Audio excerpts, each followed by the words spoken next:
Salut les gens, tu vas bien? La France est magique. Alors aujourd'hui, à tout seigneur, tout honneur. Emmanuel. Ouais, Emmanuel, comme l'appelle Trump quand il se fout de sa gueule. Tu vois. Bon, il n'a pas tout à fait tort. Alors, Emmanuel, il a fait une déclaration il n'y a pas très longtemps, ces jours-ci. Alors celle-là, ça sent la carotte encore une fois. Ouais. Ben, on commence à être habitué, hein, parce que là, au bout d'un moment, on va prendre une carte d'abonnement chez le gastro-entérot, hein, parce que oh, oh, ça y va. Alors là, par contre, méfiance, méfiance. Regarde. On est au début de l'année, mais je pense aussi aux prochains mois. Et je n'oublie pas les débats dont nous avons parfois seuls le secret qu'on a connu le 1er mai dernier. Alors là aussi, ça m'a replongé, je dirais, vers mes anciennes amours ou mes premières amours, le travail du dimanche. Ouais. Et alors, tu veux en venir où? Le 1er mai est un jour férié, c'est le jour du travail, mais le jour aussi des travailleuses et des travailleurs. Enfin, tous les gens qui défendent ce jour sont souvent contents de descendre pour acheter leurs baguettes ou le gâteau qu'ils vont partager en famille. Il va pas oser.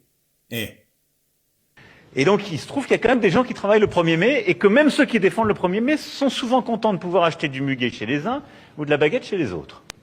Et d'aller dans un restaurant qui est ouvert pour que, avec leur famille, peut-être partager un repas. si, il va oser. Il va oser. Là-dessus, il y a un travail qui a été fait et j'en remercie aussi le ministre et ses services. Il y a une concertation qui a été conduite et je me réjouis qu'une loi visant à élargir les possibilités de travailler le 1er mai ait été adoptée par le Sénat en juillet dernier. Une très bonne initiative prise par les sénateurs. Cette proposition de loi doit poursuivre son parcours à l'Assemblée. Et voilà. Ouais, non, mais c'est fabuleux. À s'attaquer quand même à la fête du travail, qui est quand même un jour sacré en France. Ouais. Ce mec-là nous aura tout fait. Tout. Alors, heureusement, en France, on a des hommes politiques qui le contre. Oui. Et on a la solution. La solution, c'est Ségolène. Ouais. Oui, Ségolène Royal, tu vois, parce que elle a une solution contre le trafic de drogue qui pollue toute notre société. Alors, coûte bien, les gens. Franchement, c'est un génie.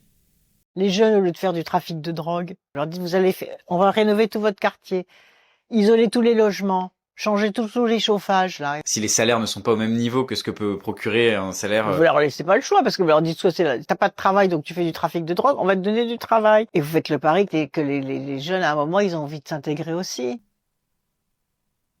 Les gamins, là, à qui on prend les deux roues, c'est une passion.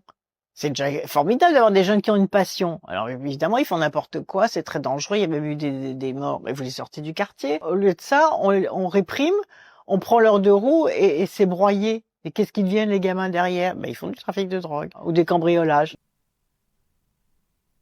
Vous les mettriez sur un circuit qui n'est pas utilisé, genre Montlhéry.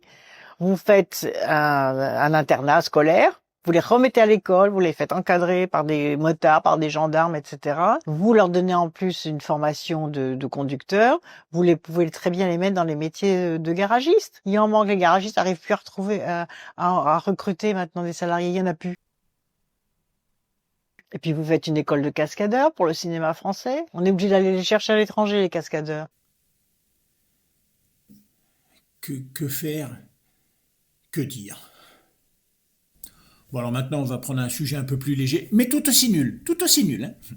Je sais pas si tu as vu, les gens, le nouveau maillot de l'équipe de France de football.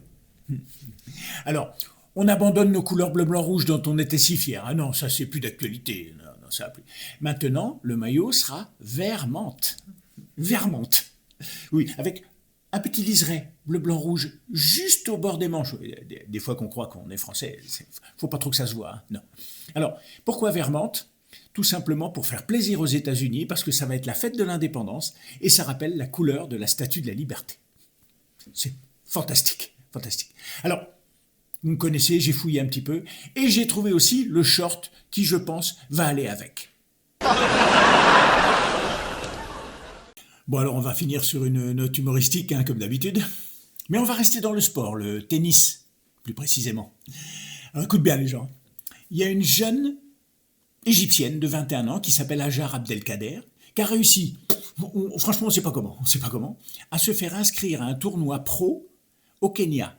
Un tournoi à 35 000 euros. Hein. Ouais. Alors, elle est tombée sur une Allemande, pro. Bon, Hajar a réussi à faire 3 points dans le match. C'est bien, 3 points. Mais bon, la rumeur dit qu'Amélie Mauresmo, quand elle a vu les images, elle est partie en soins intensifs.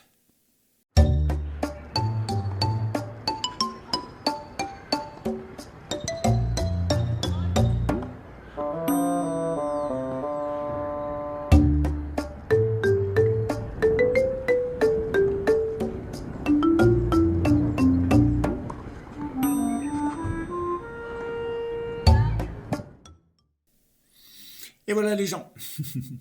Bon, allez, passez une bonne journée et surtout, ne remercie pas. Ne remercie pas.